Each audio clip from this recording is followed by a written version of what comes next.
किसान आंदोलन 2 दिन के लिए थम गया है। संघर्ष विराम का ऐलान भी किया गया है, यानी कि 2 दिन किसान दिल्ली की तरफ कूच नहीं करेंगे।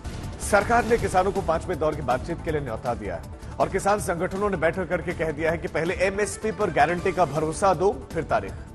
सरकार और किसान अपनी अपनी बात पर अड़े हुए हैं और समाधान होता नहीं दिख रहा।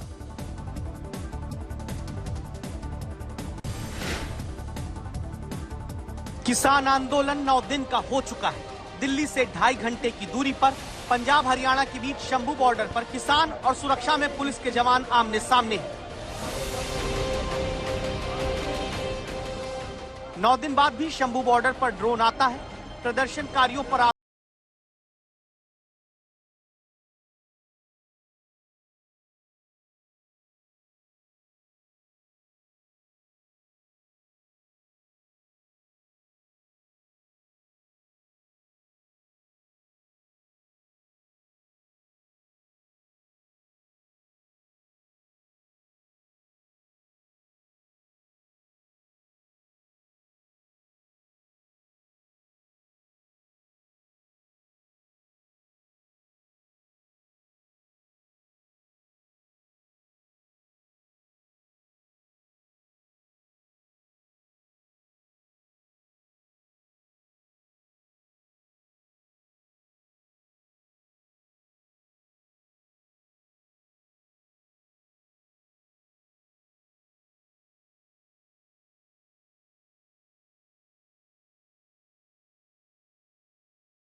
करीब हम मौजूद हैं। एक्सक्लूसिव तस्वीरें करीब से दिखाते हैं कि देखिए हरियाणा पुलिस के जो जवान हैं वो मौजूद है वहां पर बड़ी संख्या में। देखिए किस तरीके से लगातार सेल फायर हो रहे हैं। कुल मिलाकर ये जो हालात हैं वो डराने वाले हैं। चिंता है ग्रस्त, तनावग्रस्त स्थिति यहाँ पर बनी हुई है। यहाँ से तकरीबन 100 मीटर की दूरी पर हरियाणा पुलिस ने भारी बैरिकेडिंग कर रखी है। हफ्ते पहले भी देखा गया था कि जब किसानों ने दिल्ली की तरफ कूच की थी तब भी ऐसे ही तरीके से किसानों को रोकने की कोशिश की गई थी। आप देख सकते होंगे कि कैसे अफरा तफरी मच चुकी है। इधर किसान पीछे की तरफ धकेले जा रहे हैं। तकरीबन 1 घंटे से ऐसे ही भारी आंसू गैस के जो गोले हैं पंजाब की तरफ छोड़े जा रहे हैं किसानों को पीछे धकेलने के लिए।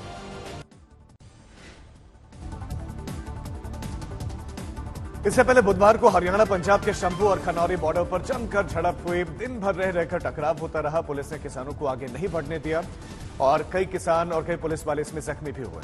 किसान आंसू गैस से बचने का पूरा इंतजाम करके पहुंचे थे। जेसीबी और पोकलेन मशीनों की तैयारियां वहां पर थी। 8वें दिन से ही किसानों ने शंभू बॉर्डर और खनौरी बॉर्डर उन मशीनों को दिखाया हुआ था और किसान शंभू बॉर्डर पर पुल की तरफ एक तरफ थे जबकि पुलिस दूसरी तरफ थी।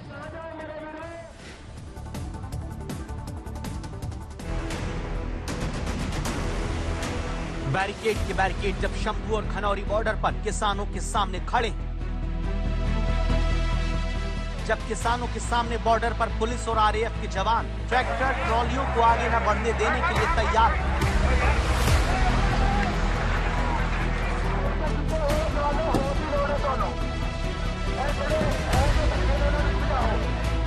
जब पंजाब की सीमा में खड़े प्रदर्शनकारी किसानों पर ड्रोन तक से आंसू गैस का गोला छोड़ दिया जाता है,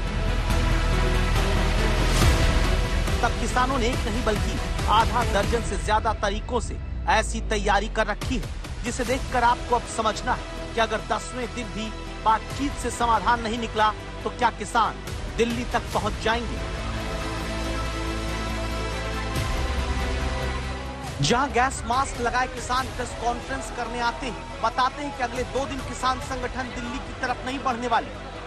दूसरे किसान भी खास चश्मा या गैस मास्क लगाए नजर आते हैं।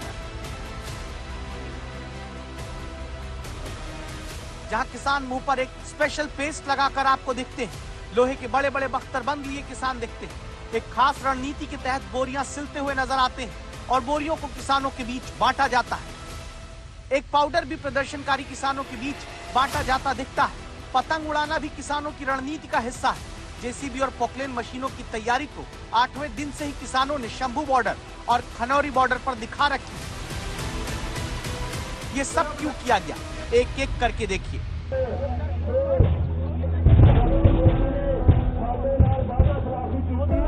इसलिए पहले ये वीडियो ध्यान से देखिए जिसमें आंसू गैस का गोला गिरते ही किसान बोरी लेकर भागता है और उसी जगह डाल देता है। तभी एक और गोला गिरता है। इस बार भी प्रदर्शनकारी यही करता है। ऐसा इसलिए ताकि आंसू गैस का गोला जहां गिर रहा है वहां से निकलते धुएं को तुरंत रोका जा सके। जरा बताइए ये क्या काम आएगा? ਜਦੋਂ ਉਹਨਾਂ ਨੇ ਅਥਰੂ ਗੈਸ ਦੇ ਗੋਲੇ ਛੱਡਦੇ ਆ ਇਹ ਅੱਖਾਂ ਦੀਆਂ ਸੇਫਟੀ ਲਈ ਆ। अच्छा, ਵੀ ਅੱਖਾਂ ਜਿਹੜੀਆਂ ਸਾਡੀਆਂ ਧੂਆਂ ਨਾਲ ਲੱਗੇ ਖਰਾਬ ਨਾ ਹੋ ਜਾਣ। तो देखिए ये स्थिति है। हर तरह से जो लोग हैं वो बचाव करना चाहते हैं। एक तरफ किसान आंदोलन कर रहे हैं तो दूसरी तरफ केंद्र सरकार ने गन्ना किसानों को राहत दी है। गन्ना का समर्थन मूल्य 25 रुपए बढ़ाया गया है। कैबिनेट की बैठक के बाद गन्ने का एमएसपी में 25 रुपए प्रति क्विंटल का इजाफा कर दिया गया है। पहले कीमत 315 रुपए प्रति क्विंटल थी, जो कि अब बढ़कर 340 रुपए प्रति क्विंटल हो गई है। मोदी सरकार के गन्ने की एमएसपी बढ़ाने के फैसले का असर पश्चिमी उत्तर प्रदेश के एक बड़े किसान तबके पर होगा। सरकार दिखाना चाहते हैं कि वो किसान की कमाई बढ़ाने को लेकर प्रतिबद्ध है, लेकिन पंजाब के किसान जो मांग कर रहे हैं उनको मानना आसान नहीं है। वर्ष 2024-25 के लिए 340 रुपए प्रति क्विंटल मूल्य निर्धारित किए जाने का निर्णय किया गया है। पिछले वर्ष यानी कि 2023-24 में एफआरपी जो था, जो इसकी उचित मूल्य था, वो पिछले साल 315 रुपए था, जो बढ़कर इस साल 340 रुपए प्रति क्विंटल कर दिया गया है। बंगाल के बशीरहाट के पास में यौन उत्पीड़न के दहला देने वाले मामले को लेकर चर्चा संदेश खाली में आज बड़ा दिन है। एक साथ 2 राष्ट्रीय आयोग की टीमें जांच के लिए वहां जा रही हैं। आज संदेश खाली में पीड़ित महिलाओं के संगीन आरोपों पर एनएचआरसी यानी राष्ट्रीय मानवाधिकार आयोग ने स्वतः संज्ञान लिया है। एनएचआरसी की टीम आज संदेश खाली का दौरा करेगी। मानवाधिकार आयोग ने पश्चिम बंगाल के चीफ सेक्रेटरी और डीजीपी को भी नोटिस देकर 4 हफ्ते के भीतर जवाब मांगा है। उधर राष्ट्रीय अनुसूचित जनजाति यानी कि एसटी आयोग भी आज संदेश खाली जा रहा है। संदेश खाली में अब तक यौन उत्पीड़न के केस में 18 गिरफ्तारियां हो चुकी हैं, लेकिन मुख्य आरोपी शाहजहां शेख अब तक फरार है। शाहजहां शेख को बचाने के आरोप में सूबे की मुख्यमंत्री ममता बनर्जी पर लगातार आरोप लग रहे हैं कि वो शाहजहां शेख को बचा रहे हैं। बीजेपी, कांग्रेस और सीपीएम तीनों एक ही सुर में ममता सरकार को कटघरे में खड़ा कर रहे हैं।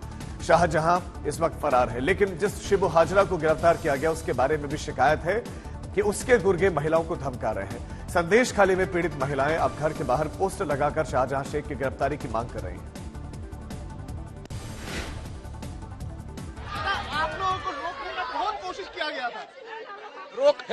रोकने का कोशिश हुआ। इस बार 3rd टाइम आप घुस के रखे। Due to the intervention of the higher judiciary. फिर आएंगे 26 को आऊंगा फिर 26 को। हाँ, आज से कैंप चालू कर दिया। यहाँ मेरा वॉलंटियर, बीजेपी का वॉलंटियर काम करेगा, सेवा देगा, मेडिकल देगा, लीगल असिस्टेंस देगा, और जो फर्जी मामला है उसमें लीगल सपोर्ट भी देगा। और मैं 26 को फिर आ रहा हूँ। और भी एक द्वीप है जेलिया खाली, वहाँ पूरा द्वीप को अवरुद्ध करके रखा है। संदेश खाली में टीएमसी नेता शाहजहां शेख और उसके गुर्गों पर आरोप है कि वो कई साल से अपने ऑफिस में बुलाकर महिलाओं का शोषण कर रहा था, और इतना ही नहीं, उनके ऊपर गरीब किसानों की जमीनों को जबरन कब्जा करने का भी आरोप है। संदेश खाली में महिलाओं ने ऐसी आपबीती सुनाई है कि हर किसी की रूह कांप जाए।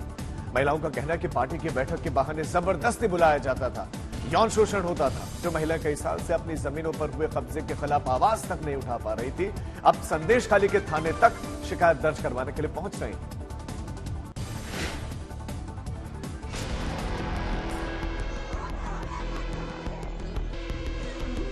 पश्चिम बंगाल का संदेश खाली कोलकाता से करीब 75 किलोमीटर दूर है, लेकिन संदेश खाली इन दिनों बंगाल के विवादों की राजधानी बना हुआ है। 10 दिन से संदेश खाली पर सहूलियत की सियासत हो रही है। कांग्रेस नेता दिग्विजय सिंह ने शर्तों के साथ घोर निंदा करते हुए बीजेपी पर निशाना साधा, तो टीएमसी ने इसे विपक्ष की सियासी साजिश करार दे दिया। पश्चिम बंगाल के राज्यपाल सीवी आनंद बोस भी संदेश खाली पर लगातार नजर बनाए हुए हैं। राज्यपाल संदेश खाली का दौरा करने के बाद अपनी रिपोर्ट गृह मंत्रालय को सौंप चुके हैं। उन्होंने अपनी रिपोर्ट में बंगाल सरकार और पुलिस को हालात से निपटने में नाकाम माना था। संदेश खाली का दौरा पहले एससी कमीशन ने किया था, उसके बाद अब एसटी कमीशन के 4 सदस्य पीड़ितों से मिलकर उनका दर्द साझा करेंगे। उधर पश्चिम बंगाल के डीजीपी राजीव कुमार ने भी संदेश खाली जाकर हालात का जायजा लिया और पीड़ितों को ये भरोसा दिया कि वो पूरी तरह से सुरक्षित हैं। करीब 1 महीने से संदेश खाली का विलन शाहजहां शेख फरार है। खास बात यह है कि टीएमसी से पहले लेफ्ट के राज में भी उसका पाप लोक ऐसे ही फल फूल रहा था। ममता सरकार और पुलिस को कलकत्ता हाईकोर्ट ने भी कड़े शब्दों में फटकार लगाते हुए कहा था कि अगर टीएमसी नेता शाहजहां शेख कानून तोड़ रहा है तो ममता सरकार को उसका समर्थन नहीं करना चाहिए। हाईकोर्ट ने कहा था, शाहजहां शेख से सरेंडर करने को कहेंगे, देखें वो क्या करता है। अगर एक आदमी पूरी आबादी पर कब्जा दिखाता है तो उसे सत्तारूढ़ व्यवस्था का समर्थन नहीं मिलना चाहिए। शाहजहां शेख फरार है, लेकिन पुलिस के हाथ अभी तक खाली हैं। संदेश खाली के लोगों का दशकों तक दमन हुआ है, लेकिन अब उन्हें भरोसा होने लगा है कि उनके भी अच्छे दिन आने वाले हैं। ऋतिक और सूर्याग्नि रॉय के साथ आज तक ब्यूरो।